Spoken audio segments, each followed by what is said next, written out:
l'invité de Béatrice Rulle ce matin, 6 minutes avec Samy Canaan. Il est conseiller administratif de la ville concernant le bilan des législatures, évidemment, Béatrice. Bonjour Samy Canaan. Bonjour. 14 ans à la tête de la culture à Genève, 2 septennats, il y a forcément plus qu'un passement au cœur au moment de se dire adieu.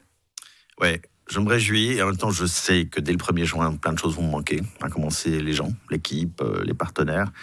Mais c'est aussi bien de tourner une page. 14 ans, c'est pas mal. Il y a le temps du bilan avec ces 14 ans. Alors, des succès et des revers. On va commencer par ça. Côté revers, extension du MH ou encore de la Cité de la Musique. Les jeunes vont aussi estimer que c'était trop grand, trop gros, trop cher.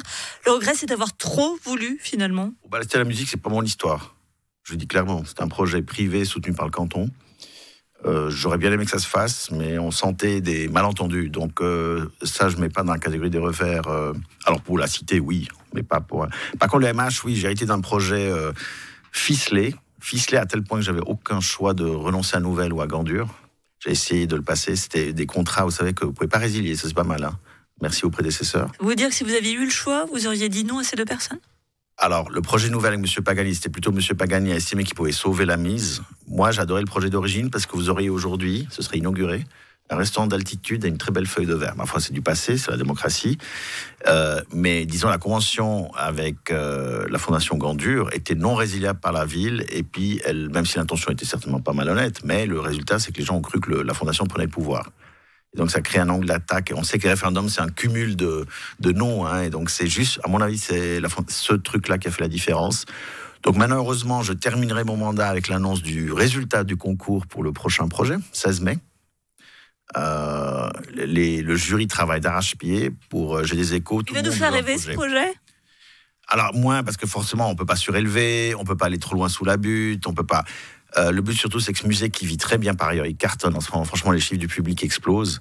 Mais l'équipement est à bout, quoi. Je veux dire, en termes de température, d'énergie. Très bien, mais alors c'est un peu lézardé pour rester poli. Et puis, donc il faut vraiment le restaurer et l'agrandir, l'optimiser en sous-sol. Donc ça ne fera pas rêver au niveau architectural, mais ça nous met enfin un équipement actualisé pour nos collections, par exemple l'horlogerie. Et côté réussite, vous avez quand même la Nouvelle Comédie, un meg rénové, une certaine fierté d'avoir réussi à faire avancer aussi tous ces dossiers-là, laisser une petite empreinte, voire grande. Oui, la Comédie est une très grande réussite. Le meg aussi, c'est impressionnant. Il y a aussi l'Alhambra, le pavillon de la danse. Le MHN, le muséum est en chantier. Il va rouvrir... Alors il rouvre quand justement ? Je vais vous demander, parce qu'on l'attend notre muséum. Oui, alors effectivement, on a cru pouvoir faire léger et vite, et puis comme c'est un bâtiment ancien, c'est toujours l'histoire des bâtiments des années 60. Pendant le chantier, on a réalisé qu'il y a d'autres choses, les normes, vous savez, les sacro-saintes normes, elles partent d'une bonne intention. Normes sécurité, normes énergétiques. Donc on doit étendre l'emprise du chantier, donc ce sera pour 26. Donc fermeture jusqu'à début 26 ? L'automne 26. Automne 26, donc près de 2 ans de fermeture au total. Ouais, malheureusement, mais c'est aussi une institution qui accueille 300 000 personnes par année et qui avait besoin d'un sérieux lifting. Comme je dis, on a essayé de faire pas tout, mais on se rend compte d'un jour on peut pas. Dès qu'on commence, il faut assainir tout. Donc ça, c'est une bonne chose. Et puis on a voté à l'unanimité du Parlement, j'en suis heureux, le bâtiment d'art contemporain à 2 pas d'ici. Avec le MAMCO, ils ont fermé, le chantier durera 2-3 ans. Mais il y a aussi la scène culturelle. Quand je vois, par exemple, le nombre de prix fédéraux que décrochent les artistes de Genève, je vous jure, mes collègues sont jaloux. On a un terreau culturel. Genève adore se flageller. Ça fait partie du moteur qui nous rend bons.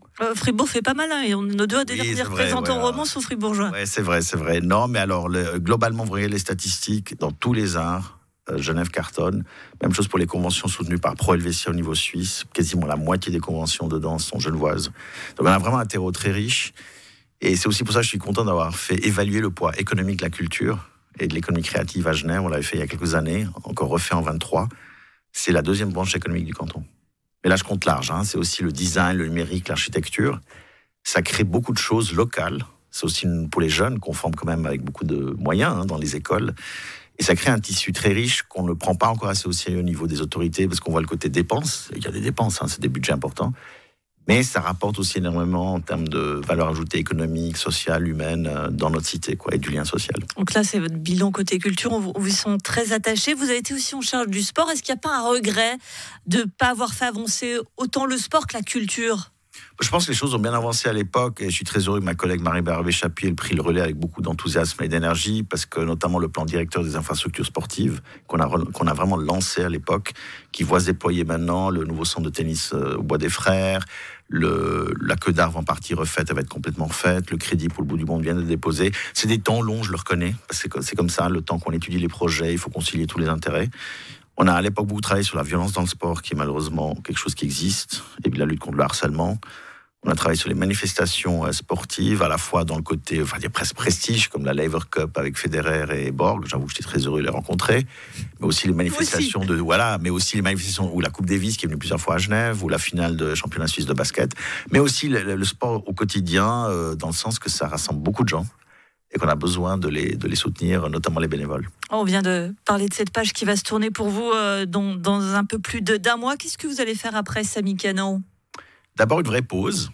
Après 14 ans quasiment non-stop, parce que quand vous avez ce genre de fonction, mais je l'ai choisi, j'ai adoré, mais même les vacances, vous n'êtes jamais totalement tranquille. Il se passe toujours un truc. Mais une vraie pause pendant quelques mois, ça tombe bien, c'est l'été. L'été à Genève, c'est quand même sympa. La plage des eaux vives, les bains des Paquis, le bain du Rhône. Et puis après, plein de projets. Dans la culture ? Plutôt pas, parce que j'aimerais pas être dans les pattes de ma succession. Ce serait un peu gênant. Je suis en charge du numérique depuis 2020 et j'adore ce sujet, je le trouve. Enfin, j'adore. Il est plein de défis. Oui, et puis on voyait comme ça aussi bien Elon Musk. Avec ce qui se passe en ce moment, raison plus de faire une espèce. Alors, je ne prétends pas aller contre Elon Musk, mais de quand même essayer de défendre un autre message. Make Geneva Great Again. Merci beaucoup, Samy Canan, conseiller administratif sortant, chargé de la culture, d'avoir été sur Radio Lac ce matin.